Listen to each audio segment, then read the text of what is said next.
Dear beautiful souls, നമുക്കിന്ന് 3 card എടുത്തിട്ടുണ്ട്. നമുക്ക് അതിൻ്റെ എനർജി എന്താണെന്ന് നോക്കാം. ഫസ്റ്റ് കാർഡ് വന്നിരിക്കുന്നത് നിങ്ങൾക്ക് 4 ഓഫ് കപ്സ് ആണ് കിട്ടിയിരിക്കുന്നത്. 4 ഓഫ് കപ്സ് എന്ന് പറഞ്ഞാൽ നിങ്ങൾക്ക് നഷ്ടപ്പെട്ടു പോയ എന്തിനെയോ കുറിച്ച് ഓർത്ത് വ്യാകുലപ്പെടുന്ന ഒരു റിലേഷൻഷിപ്പാണെന്ന് വ്യക്തം. കപ്പാണ് വന്നിരിക്കുന്നത്. അപ്പോൾ അത്തരം കാര്യങ്ങളിൽ അത് പോയി നഷ്ടപ്പെട്ടു എന്ന ആ ഒരു ചിന്ത മാത്രം മനസ്സിൽ വരുമ്പോൾ അത് നെഗറ്റീവ് ഇഫക്റ്റാണ് ഉണ്ടാക്കുന്നത്. ആ നെഗറ്റീവ് ഇഫക്റ്റ് ഉണ്ടായി കഴിയുമ്പോൾ നിങ്ങൾക്ക് മറ്റ് പല ഓപ്ഷൻസ് നിങ്ങളുടെ മുമ്പിലേക്ക് വരുന്നുണ്ട്. നിങ്ങൾക്ക് പല സാധ്യതകളുണ്ട്. നിങ്ങൾക്ക് ഡിവൈൻ പലതും വെച്ച് നീട്ടുന്നുണ്ട്.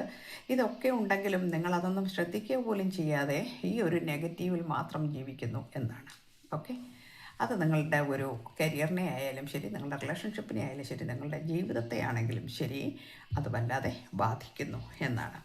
ആ ഒരു ട്രോമയിൽ നിന്ന് നിങ്ങൾ പുറത്ത് കിടക്കുവാൻ സമയമായി എന്നും നിങ്ങളുടെ ഇന്നർ സ്ട്രെങ്ത് വർദ്ധിപ്പിക്കാൻ നേരമായി, അല്ലെങ്കിൽ അതിൻ്റെ ആവശ്യകത വളരെ കൂടുതലാണ് എന്നും ഡിവൈൻ നിങ്ങളെ ഓർമ്മിപ്പിക്കുന്നു.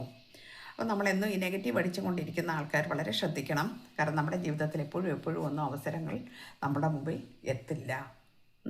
നമുക്കൊന്ന് നഷ്ടപ്പെട്ടു പോയി എന്ന് വിചാരിച്ചാൽ അത് മാത്രമാണ് ഈ ലോകത്ത് ശരിയുള്ളത്, ശാശ്വതമായിട്ടുള്ളത് എന്ന് കരുതുന്നവർക്കുള്ള ഒരു പാഠമാണിത്. അതിന് നിങ്ങൾക്ക് തരാൻ ആഗ്രഹിക്കുന്നു ഭഗവാൻ, അല്ലെങ്കിൽ നിങ്ങളുടെ ആരെയാണോ നിങ്ങൾ വിശ്വസിക്കുന്നത് ആ ഒരു ശക്തി നിങ്ങൾക്ക് 9 ഓഫ് പെൻറ്റക്കിൾസ് ഒരുപാട് ബലം തരാൻ, അല്ലെങ്കിൽ ഒരുപാട് സാധ്യതകൾ തരാൻ, ഒരുപാട് കാര്യങ്ങൾ നിങ്ങളുടെ ജീവിതത്തിലേക്ക് കൊണ്ടിങ്ങനെ നിങ്ങൾക്ക് ചുരിഞ്ഞു തരുവാൻ ആഗ്രഹിച്ചിട്ടും നിങ്ങൾ അത് അക്സെപ്റ്റ് ചെയ്യുന്നില്ല എന്ന് പറയുമ്പോൾ അത് നിഷേധമാണ്.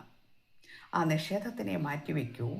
പകരം നമുക്ക് എന്താണോ വിധിച്ചിരിക്കുന്നത് ആ വിധിച്ചതിനെ നമ്മൾ സ്വീകരിക്കുവാൻ പഠിക്കൂ. നമുക്ക് കൊതിച്ചത് പലപ്പോഴും കിട്ടിക്കൊള്ളണം എന്നില്ല. അപ്പോൾ വിധിച്ചത് എന്താണോ അതിനെ നമ്മൾ അക്സെപ്റ്റ് ചെയ്യൂ എന്നാണ് ഡിവൈൻ നിങ്ങൾക്ക് തരുന്ന സന്ദേശം. ഓക്കെ, എല്ലാവർക്കും ഇത് എത്രമാത്രം റെസനേറ്റ് ആവും എന്നെനിക്കറിയില്ല. ഇന്ന് കിട്ടിയ എനർജി ഇതാണ്. റെസനേറ്റ് ആവുന്നവരെടുക്കൂ, അല്ലാത്തവർ വിട്ടേക്കൂ. കാരണം ഇത് ജനറൽ റീഡിംഗ് ആണ്. ഓക്കെ, എല്ലാവർക്കും നല്ലത് വരട്ടെ. Thank you universe.